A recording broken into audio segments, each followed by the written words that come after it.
Saya juga sudah berjualan, saya Pak lulusan IKS. Itu tidak ada kriteria terbaru.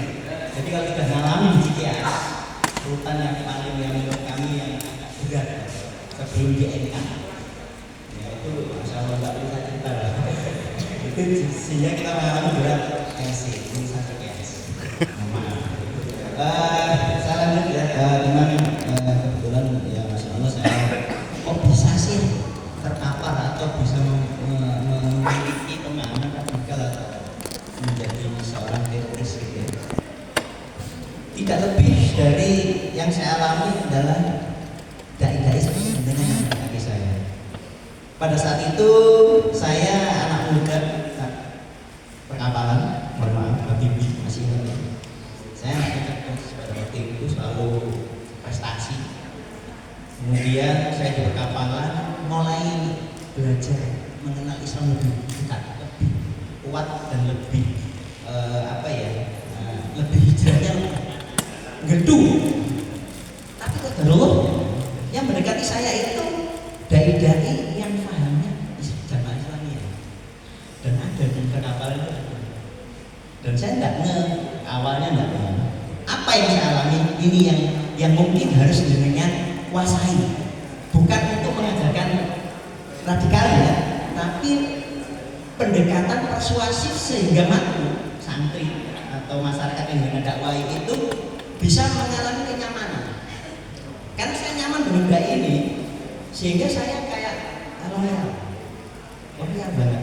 Ditanya suku meminjamkan dari beliau Pak Mutakin, dia kan seperti itu. Maksudnya saya rasakan betul. Dan ketika dai ini mempertekan si muda sudah nikah belum lain, sampai diperhatikan ke situ, sehingga kita arifkan, diproseskan. Itu saya ngalami kok kayaknya luar biasa ya. Nah jenengan kemudian punya matu yang seperti ini, jenengan kan seperti ini, pertanyaannya ini. Kira-kira masyarakat atau matu jenengan atau sama jenengan nanti nyaman nggak dengan jenengan? Saya merasakan nyaman. Sampai maaf nih, ketika saya menikah itu nggak langsung ekonomi baik, itu enggak, karena saya masih kuliah. Isi saya kuliah.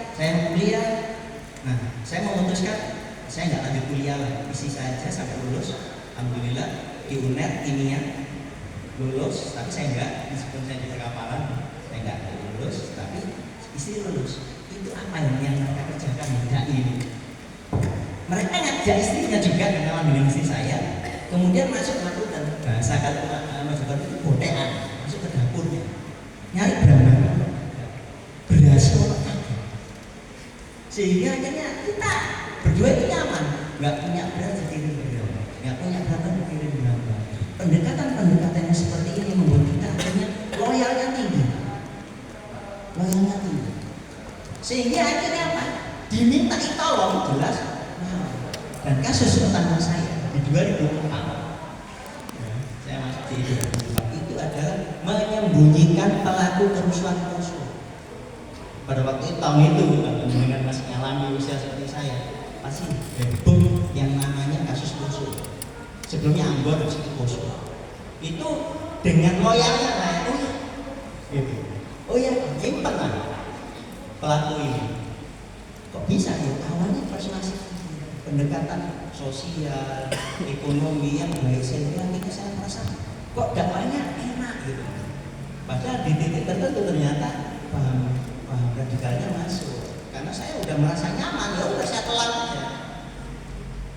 Sehingga akhirnya saya mengalami ketika saya mulai 2018 ya, awalnya itu viralnya Gus Bara, viralnya Ustadz Agung Hidayat dan ustadz yang lain yang di sosial media sudah sangat merebak. Di situ saya memutuskan diri 2019 untuk tidak mengikuti jamaah Islamiyah lagi. Kenapa? Seperti yang disampaikan oleh Pak Mutakin, apa? Menganggap negara ini adalah tauhid. Apa sih tauhid itu? Enggak sesuai dengan hukum Islam.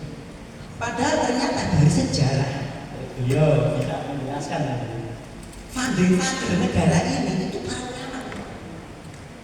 Kok tidak saya sadari? Kok tidak saya akui? Karena pemahaman radikal itu Ketika dia sudah tidak menggunakan hukum Islam, dianggapnya sudah Masya Allah, dianggapnya sudah tidak relevan. Padahal tidak seperti itu. Kalau dengan ingin tahu yang saya baca di buku di CKS namanya kritik ideologi radikal, itu tulisan pasca sarjana mahasiswa 9 mahasiswa terbaik di Pondok. Ini kan beli hampir 1 triliun 500 halaman. Saya selesaikan di CKS dalam waktu 1 minggu.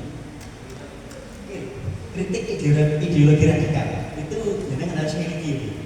Agar apa? Jenengan nanti ketemu dengan